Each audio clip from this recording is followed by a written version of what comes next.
Love Twins. I'm Gladys Diaz. I'm co-founder and one half of the company called Heart's Desire International, along with my twin sister and business partner, Michelle Rosa. And together we help highly driven women, successful women who have created an amazing life, also experience what it's like to be deeply loved, so that you can have the happy, loving, intimate relationship that you desire and that you deserve. And so welcome if you're new, and if you are not new and you've been joining us here on Tuesdays at 6 o'clock p.m. where we talk about real love, not the fairy tale version, not the part that doesn't require something of you but still doesn't have to be hard and tough and heavy. That's what we talk about here. So if you're a regular and you already join us, you know that this is Real Talk Tuesday, right? Michelle calls it Tell the Truth Tuesday, because that's what real love requires. It requires honesty, it requires alignment, and it requires you being the real you, not a version of you. So if you are here and you're watching this broadcast, go ahead and put comments in the chat. If you're watching the replay, put hashtag replay so that we know that, and we can also answer your questions should they come up. Any comments, any questions are absolutely welcome during this episode. So here's what we're talking about today. And I need you to stay with me because I know this is going to land. And I know that this has the potential to make a real difference in your life, in the experience that you're having when it comes to love and relationships. That's the whole reason we do this, okay? And so stay with me because we're talking about people pleasing, specifically people pleasing in love. And before you think, well, that's not me, I don't people please, just hear me out, because this pattern doesn't look like weakness. It doesn't look like being a doormat. It doesn't look like, especially when it comes to love and relationships, it's kind of sneaky. It's a little stealth, right? It doesn't look like being a pushover. Most highly driven women are not going to deal with that anyways, right? When it comes to the high achieving woman, it looks like being the most understanding, the most patient, the most emotionally aware person in the relationship. For some women, it's also the most spiritually aware person in the relationship.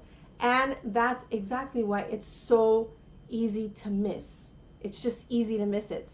So if you resonate with being the most patient, the most easygoing, the most understanding, and you feel that in most of your relationships, you're also the most emotionally or spiritually aware person, go ahead and put a 1 in the comments now so that we know that you're hearing this and you feel, yep, this is me, okay? So it really does look differently when it comes to love. So here's what it looks like.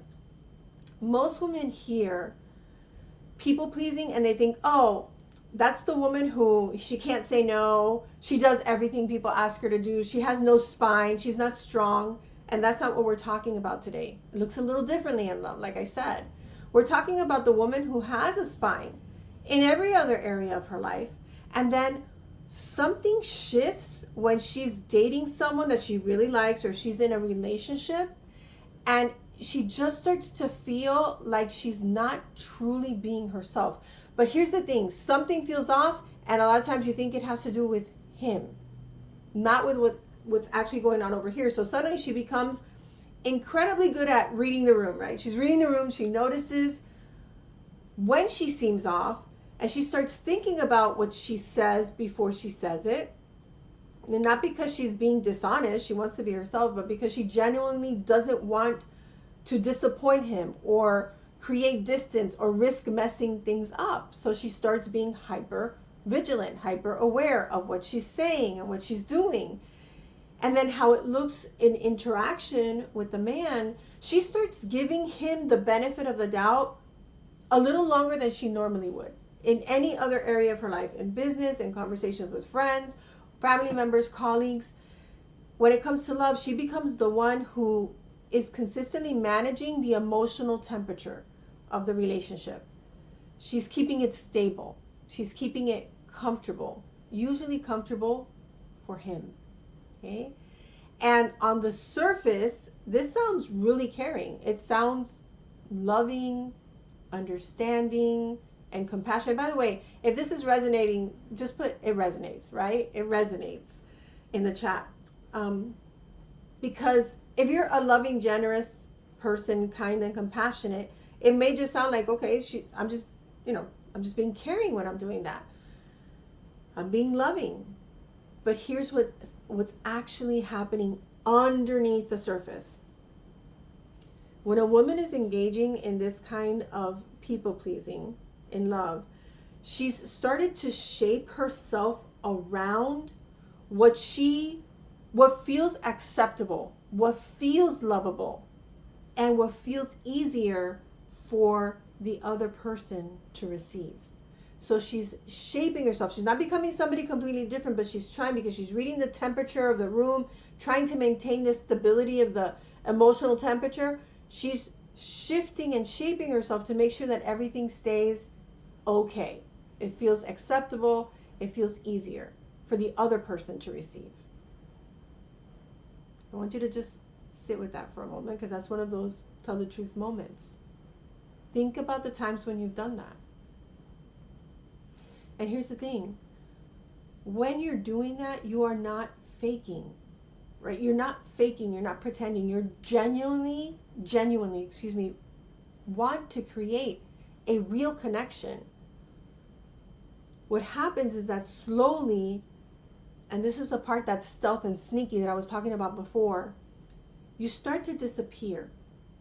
You start disappearing inside of the relationship. It's why so many women tell Michelle and me, I lost myself in so many relationships. I don't want to lose myself again. This is where losing yourself happens. And it doesn't happen dramatically. It is stealth, quiet, one small accommodation at a time. So I want to ask you something. And it's important that you be honest with, just with me, with yourself in the comments. Have you ever replayed a conversation in your mind and reworded what you said because you were worried about how he would take it? If you can think of at least one time that you've done that, just go ahead and drop a heart in the comment if that's a yes for you. Go ahead and drop that in the comment. In the comments, the chat box. It depends on the platform that you're on. Okay, and I'm going to come back, because this is pre-recorded. I'm going to come back and I'm going to read your messages and ask you questions. So this is going to be interactive, even though this particular episode is pre-recorded. So the fact that it's stealth, the fact that it's silent, it becomes a blind spot. So here's what I want to address, because I know that some of you are sitting here thinking, but I'm not a people pleaser, Gladys. Like, I have standards, I have boundaries. I believe you. I really do believe you. This isn't about whether or not you have standards. It's about what happens to those standards inside of romantic love, specifically inside of dating, love, relationships, marriage, because the skills that make you exceptional in your career, the emotional intelligence, anticipating what's needed, what's required, managing outcomes, keeping things moving along smoothly. Those things, they work exceptionally well in your career. Those same skills can become the very things that work against you when it comes to love. And look, you've spent years learning how to lead people, how to read a room, how to manage things, how to make things work. And you apply all of that ability to your dating interactions, your relationship, which sounds like a good thing, but there's a problem. You start managing him, you start managing the man in the way that you manage a situation at work. And so you start engineering outcomes instead of having real conversations. You start making things happen in a certain way instead of looking at how they are unfolding naturally. And what happens over time is that you stop bringing yourself with a capital S, fully into the relationship, because you're so busy making sure that the relationship feels okay. Keeping it stable, keeping it calm and steady. So this isn't a character flaw. Do not judge yourself. Do not make it wrong. It's not a character flaw. It's a pattern. And it often started long before this dating interaction or this specific relationship.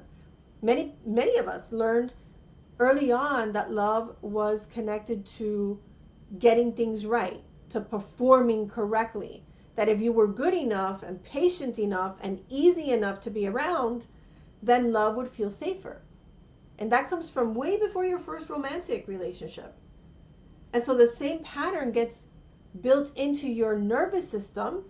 It becomes part of your subconscious. You learn to monitor, you learn to manage, you learn to accommodate. And because you are smart and capable, you're really good at it, which makes it even harder for you to see, which is why it is a blind spot. So again, if you notice that this is what I'm saying is something that you've engaged in, you didn't realize it, maybe it's becoming clear for you right now, let me know in the chat, in what area of your relationship do you find yourself doing the most managing? And let me know like what you're commenting to when you say, you know, I tend to manage. Tell me what you tend to manage in relationships so that I can interact with you. And want to talk about something that not a lot of people, especially not a lot of relationship coaches, are talking about. It's when it comes to people pleasing and love, it's not just that it makes your relationship harder. You're doing it to make it easier, and it's actually making it harder. It's what it does to you over time, because you start to feel like you're not quite yourself in the relationship. There's this gap between who you are when you are alone and who you are when you're with him. And so there's a gap there, and you might chalk it up to, well, being in a relationship, it requires compromise. 100%. But this is not compromise. That's not what we're talking about. Compromise is a mutual choice. That's why it has co at the beginning of it, right? And com, together. What we're describing is a self-erasure of who you are, okay? And then the worst part is that the resentment starts to build against him. You're doing it, but you are resenting him. You're resenting the relationship, because here's the truth. You can only give from a place of self-silencing and self-erasure for so long before it turns into something else. Before the patience becomes exhaustion. Before you start feeling like you're the only one giving and you feel like you're being taken from. Before being understanding becomes bitterness. And before the quiet accommodation and adjustment, it becomes a quiet withdrawal, because you are not feeling held and seen and supported in the relationship. Now, the reason that it's displaced resentment is that he never asked you to do any of that. That's what makes it so painful to look at, uncomfortable. Maybe you're feeling a little bit of that discomfort right now. Nobody required you to manage his emotional experience in the dating interaction or in a relationship. You chose to do it because somewhere inside you believe that this was how you stay lovable. This is how he stays with you, how you keep the peace, how you make the relationship work. And the relationship suffers too, because he cannot fully know you if you're constantly filtering yourself for his comfort. Real intimacy requires your actual truth, your authenticity, not your managed version of the truth. So what do you do with this?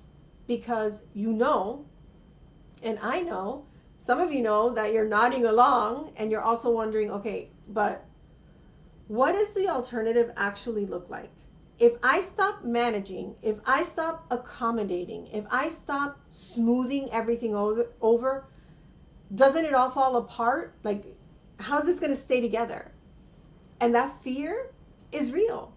The fear is part of the pattern, because part of people pleasing is the belief that if you stop managing the relationship, it won't survive without your constant vigilance, your constant effort.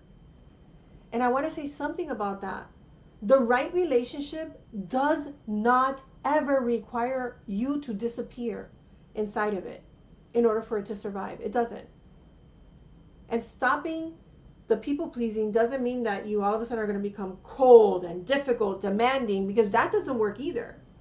That's going to pull him even further away, or push him further away. It means starting to notice.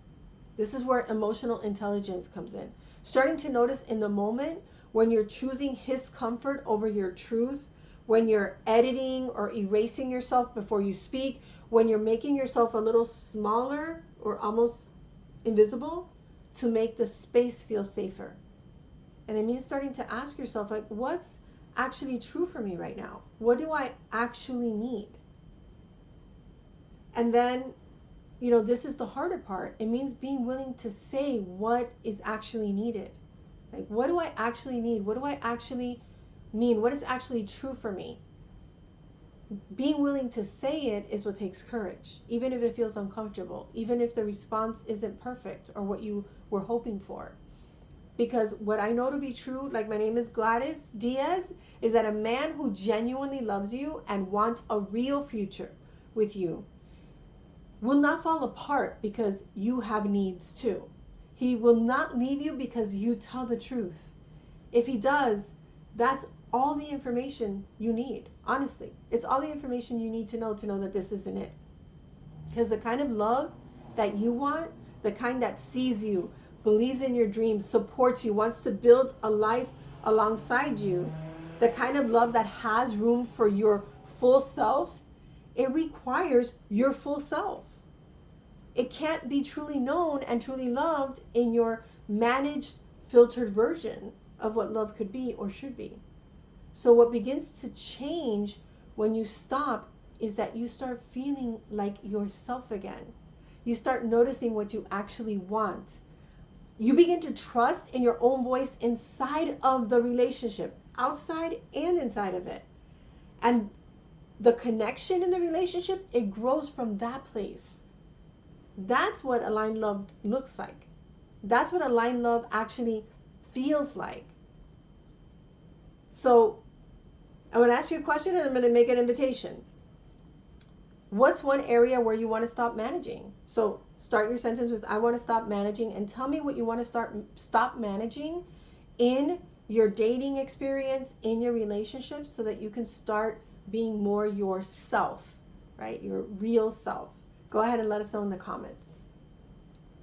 And then before I let you go, I just want to say this. Michelle and I have spent over 17 years, specifically 17 years in this company, working with women who are strong, they are leaders, they are powerful, they're successful, and they also want to experience success in love, which that means experience love and connection and knowing that they have a real partner at their side and one that they can lean on and they can trust to stay, even when you are being your 100% self. Obviously, you're going to be respectful and you're going to be loving, and we teach all of that too, because there's a way to be powerful without being critical and controlling, and there's just like there's a way to be soft without being weak. So if any of what I talked about today feels familiar, first of all, don't use it to shame or judge yourself. You were doing what you knew to do and how you knew to do it, and you were keeping yourself safe in love in the best way that you were taught or the best way you know how. But now you know something different, and knowing is actually where the shift begins. You cannot change a pattern you can't see, and you've been seeing it clearly today. So if you're ready to stop repeating this pattern and not just understand it, but actually do something different in love, and that's exactly what we do inside of our programs, all of them, then we'll help you see the pattern, we'll help you understand where it came from, and beyond the understanding and the insight, we show you how to build something completely different in its place, how to break through that and replace those patterns so that the way of being in love doesn't cost you yourself. Okay? So we have a couple of things that we'd like to invite you to. One of them is if you would like to schedule, if you've never, ever had a love breakthrough call with someone on our team, you can go ahead and put love breakthrough call in the chat, and we'll have somebody on our team connect with you. If you would like to talk about how to go even deeper than that, we do have a retreat that is coming up, and it is going to be amazing. Like, I'm talking about extraordinarily amazing. And so if you want to learn more about the Unleash Retreat, go ahead and write Unleash Retreat in the comments. We only have 10 spots left. There may be an application that you receive for us to make sure that you are that it's a good fit for you, right? Because we also have to, this is why we need to have the conversation in the Love Breakthrough Call, to make sure to really get a sense of who you are, what your goals are in love and relationships, and what the next best step for you would be. Okay, so you've got those two invitations, Love Breakthrough Call or Unleash Retreat, and someone on our team will connect with you so that you can have the opportunity to share more with us about where you're at, what's not working, what you actually want, and then together we figure out what would be the next best step, what program or service is going to give you the best opportunity to create the kind of love and relationship you want and deserve. Okay, and we'll also include the link to the Love Breakthrough Call somewhere in the chat. We always say, if you've never had a call before, just because we don't have that many spots available, and we want to make sure if you've never had the opportunity to speak with us, that you schedule one of those calls. If you're interested in the Unleash Retreat, then you can write that in the chat as well, or the comments, and we will get back to you. All right, thank you so much for spending this time with us. If it was helpful, click the share button. Let a woman in your life, or many women in your life, know that this conversation is happening, not just this topic, but every topic that we do here every Tuesday at 6:00 p.m. Eastern. We love you. We believe in you. We believe in your dream for love. You can absolutely have it, and we'd be honored to walk you through that journey. And until our hearts meet again, always remember that you are loved. Goodbye for now.